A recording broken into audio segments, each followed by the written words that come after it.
காலம் கிரகங்கள் கையில் உண்மை ஜோதிடத்தை உலகிற்கு எடுத்துக் கூறும் உங்கள் புதிய வரலாறு டிவி. வணக்கம். சாய்ராம், குருவே நமக. உலகம் முழுக்க பரவியிருக்கின்ற புதிய வரலாறு டிவி மற்றும் அஸ்ட்ரோ சாய் செல்வம் யூடியூப் நேயர்கள் அனைவருக்கும் மதுரை ஜோதிடர் சாய் செல்வத்தின் இனிய காலை வணக்கம். வாழ்க வளமுடன். நம்ம பார்க்க போகிற பதிவு, சூரியன் செவ்வாய் பெண்ணோட ஜாதகத்தில் எந்த இடத்துல சேர்ந்திருந்தாலும் அது மாங்கல்ய தோஷம், அதாவது கணவனுக்கு ஆயுள் அற்பமானது என்று ஒரே வார்த்தையில் இந்த திருமண பொறுத்த விஷயத்தில் ஜோதிடர்கள் குழப்புகிறார்கள் என்று தான் சொல்லணும். ஜோதிடத்தில் அதாவது மனிதனுடைய எதிர்காலத்தை அறியக்கூடிய கலை அவ்வளவு சாதாரணமான விஷயம் அல்ல. அது இறைவனுக்கு அருகில் செல்லக்கூடிய அமைப்பு. அவரை, அதாவது பரம்பொருளுடைய சிருஷ்டி ரகசியத்தை தெரிந்து கொள்ளக்கூடிய இந்த ஜோதிட அமைப்பில் ஒரு வார்த்தையில் பதில் ரொம்ப பேர் சொல்கிறாங்க. அதெல்லாம் தவறான விஷயம். சூரியன் செவ்வாய், முதல்ல லக்கணத்துக்கு சூரியன் யார், அவர் எந்த நிலையில் இருக்கார், செவ்வாய் யார், எந்த நிலையில் இருக்கார், ரெண்டு பேர் சேர்ற இடம் என்ன, எந்த கிரகம் பார்க்குது, இடம் கொடுத்த கிரகம் எப்படி இருக்குது, எத்தனை ஈக்குவேஷன் இருக்குது, அதையெல்லாம் பார்க்காம சூரியன் செவ்வாய் சேர்ந்துருச்சா உடனே போடும். சென்னையில் பிரபல ஜோதிடர் பலன் சொல்கிறவர், நான் ஒரு பொருத்தத்தை பார்த்து என்னோடய கஸ்டமர் சென்னைக்கு அனுப்புகிறேன், அவர் அங்கே சூரியன் செவ்வாய் சேர்ந்துருக்குது, இது சரி வராதுங்கிறாரு. ஆனால் சூரியன் செவ்வாய் சேர்ந்து குரு பார்க்குறாரு. அதெல்லாம் அவர் கண்ணுக்கு தெரியல. சரி, இருக்கட்டும். இப்போ இந்த ஜாதகத்தில் சூரியன் செவ்வாய் 12 கட்டத்துலேயும் சேர்ந்திருக்கும் பொழுது ரிஷப லக்கணக்காரவங்களுக்கு என்ன செய்யும்? நேற்று மேஷ லக்கணத்துக்கு விவரிச்சிருந்தேன். இன்றைக்கி ரிஷப லக்கணத்துக்கு பார்ப்போம். பார்க்கறதுக்கு முன்னாடி என்னுடைய சேனலை, யூடியூப் சேனலை, அதாவது புதிய வரலாறு மற்றும் அஸ்ட்ரோ சாய் செல்வம் யூடியூப் சேனலை சப்ஸ்கிரைப் பண்ணுங்கள், லைக் பண்ணுங்கள், ஷேர் பண்ணுங்கள். அப்போ தான் அடுத்தடுத்து உங்களுக்கு அந்த வீடியோக்கள் வரும். ஜோதிடத்தில் மேலோட்டமாக சொல்லக்கூடிய அமைப்பு தான் நிறையா இருக்குது, 90%. அப்படி இருக்கிற போது நான் சொல்லக்கூடிய வீடியோக்களை பார்த்தீங்கன்னா அதெல்லாம் நீங்கள் அந்த கருத்தையெல்லாம் மறுக்கலாம், தெளிவு பெறலாம். அதுக்காக தான் நான் சொல்கிறேன், சப்ஸ்கிரைப் பண்ணுங்கள். பெண் ஜாதகத்தில் சூரியன் செவ்வாய் சேர்வது திருமண தோஷமா? கண்டிப்பாக இல்லை. திருமண தோஷம் இருக்கும். கடுமையான சனி, ராகு போன்ற கிரகங்கள் சூரியன் செவ்வாயுடன் சேர்ந்து திருமணத்தை தரக்கூடிய ஸ்தானங்களில் இருந்தால் திருமண தோஷம் செய்யும். இப்படிலாம் அமைப்பு இருக்குதுங்க. அப்போ ரிஷப லக்கணத்தை போட்டிருக்கேன். சரி, ரிஷப லக்கணம் சூரியன் செவ்வாய் இங்கே சேர்ந்து இருக்குது. ஜாதகரே அதிகாரமிக்கவாக இருப்பார். லக்கணாதிபதி சுக்கிரனுடைய நிலையை வைத்து நம்ம சொல்லணும். சூரியன் செவ்வாய் அதிகார கிரகம், அதிகாரம். செவ்வாயும் சகோதரரையும் பிடிக்கும், தாயாரை பிடிக்கும். ஏன்னா ரிஷபத்துக்கு 4ஆம் அதிபதி சூரியன், செவ்வாய் 7ஆம் அதிபதி. மனைவியையும் பிடிக்கும், தாயாரையும் பிடிக்கும். இப்படித்தான் பலன். தோஷமில்லை. குரு பார்த்தால் விசேஷம், சனி பார்த்தால் போச்சு. அடுத்து 2ஆம் இடத்துல சூரியன் செவ்வாய், வார்த்தை கடுமையாக இருக்கும் ஜாதகருக்கு. புதனுடைய நிலையை வைத்து நம்ம சொல்லணும். சரியா?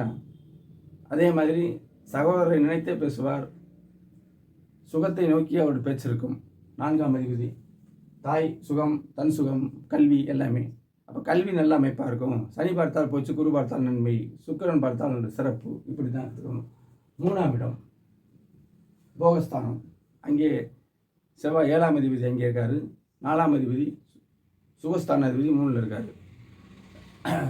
சகோதர அமைப்பு 3ஆம் இடம் சகோதரம், அவங்க அதிகாரமாக இருப்பார். 3ஆம் இடத்துல போகங்கள் செவ்வாய் இருக்கும்போது வீரியமாக படு வேகமாக இருக்கும் போகம், இல்லறம்.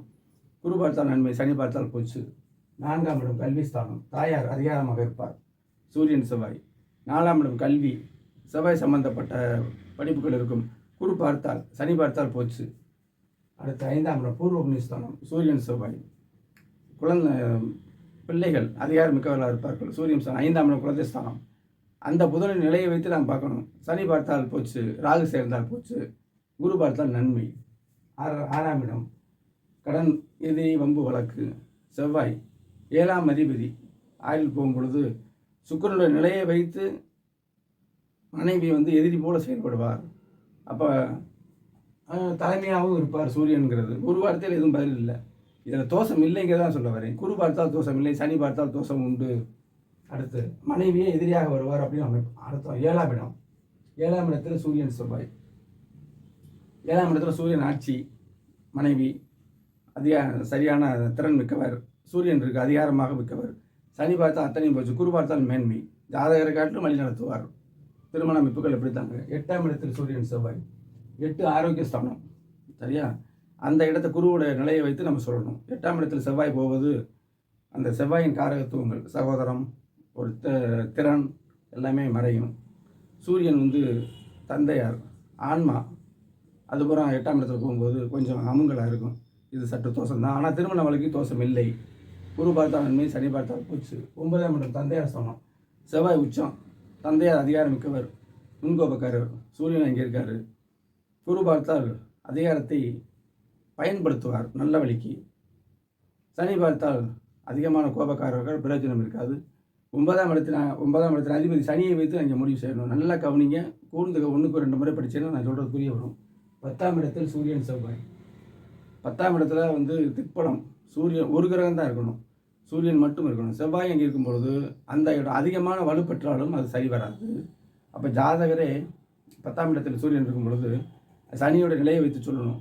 சாதகரை சொல்லக்கூடாது. அப்பா அதிகமாக, அதாவது வாய்ப்பேச்சு அதிகமாக இருக்கும், செயல் இருக்காது. நிச்சயமாக இருக்கும். 9ஆம் அதிபதி சனியுடைய பேச்சை பார்வையை பொறுத்து. குரு பார்த்தால் மேன்மை, அனைத்தும் மேன்மை. 11ஆம் இடம் மூத்த சகோதரம், லாபம், இளைய மனைவி. மூத்த சகோதரன் அதிகாரமிக்கவராக இருப்பார். குருவீடு தேவையான அதிகாரம் இருக்கும். லாபங்கள் 11இல் எல்லா கிரகமும் நன்மை செய்யும். செவ்வாய் இருக்குது, சகோதர வழியில் லாபம், பூமி மனை அந்த விதத்தில் லாபம், மருத்துவ கல்வி லாபம். சூரியன் இருக்குது, அதுவும் மருத்துவத்துக்கு தேவையான. இப்படி ஏகப்பட்ட சமாச்சாரங்கள் இருக்குது. குரு பார்த்தால் நன்மை, சனி பார்த்தால் பூச்சு. 12ஆம் இடம் படுக்கை ஸ்தானம், போகஸ்தானம். மேசத்தில் அந்த சூரியன் செவ்வாய். 12ஆம் இடம் மறைவு தான். ஆனால் அந்த செவ்வாய் குரு பார்த்தால் நன்மை, சனி பார்த்தால் இங்கே தீமை. செவ்வாய் ஆட்சி, சூரியனும் இங்கே இருக்கார். சூரியன் செவ்வாய். 12ஆம் இடம் மறைவுன்னு நம்ம இருக்கக்கூடாது. மறைவு ஸ்தானம். நல்ல வெளிச்சங்கள் வந்தால் நன்மையாகும். வெளிநாட்டு பயணங்கள், சுப விரயங்கள் இதெல்லாம் நடக்கும். ஜோதிடத்தில் ஒரு வார்த்தை இருப்பதில்லை. ஆகவே இந்த சூரியன் செவ்வாய் இருக்கும் இடத்தை வைத்து, பார்க்கும் கிரகங்களை வைத்து, அம்சத்தை வைத்து தான் நாம் பலன் எடுக்க வேண்டும். சரி, உங்களுடைய ரிஷபலக்கணத்துக்காரங்களுக்கு சூரியன் செவ்வாய் சேர்ந்திருக்கலாம், பெண்ணுக்கு, ஆணுக்கு, பிள்ளைகளுக்கு. அது என்ன நிலை என்பதை அறிய 90 80 57 13 70 என்ற வாட்ஸ்அப் நம்பர் தொடர்பு என்றால் கிரக விளக்கத்தோடு அருமையாக பலன் சொல்லலாம். சரி, சூரியன் செவ்வாய் இணைந்து தோஷமே இருக்குது, தசை வரவில்லை என்றால் தோஷங்கள் இல்லை. அதே மாதிரி யோகமாக இருக்குது, தசை வரவில்லை என்றால் யோகம்.